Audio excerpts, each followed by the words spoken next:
Okay, so here I've just typed AURIN into Google and I've clicked on the AURIN portal.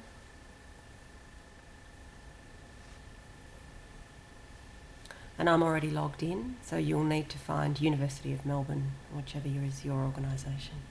It'll default to Australia, so I'm going to come down to my area using the area selection. And this is divided into Australian Bureau of Statistics zones. So I can come through here to define the area of study, just setting different levels, scale levels. So I'm coming down to Victoria, and I can also then set that to the statistical areas, or I can come right down to suburbs.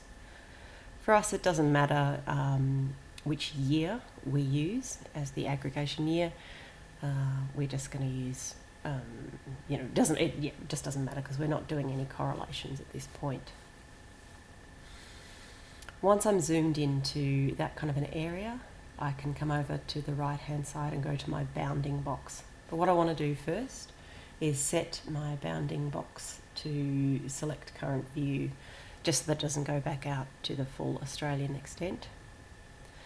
And then I want to select an area that's a little bit bigger than the total area of contours that I want, because I need to cut it down to a neat rectangle later on.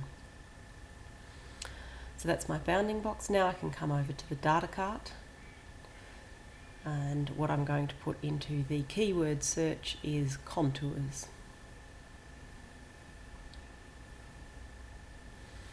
What will come up is a bunch of different things that have contours, but I'm going to choose the VicMap elevation metro contours 1 to 5 metre, and I'm going to pick all of the attributes, and at the bottom here I'm going to set an appropriate name. Each time I do this, I need to give it a new name, because it downloads the data according to each bounding box, I guess.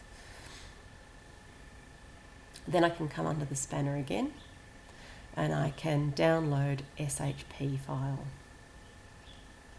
And that might take a minute, and it'll appear at the bottom.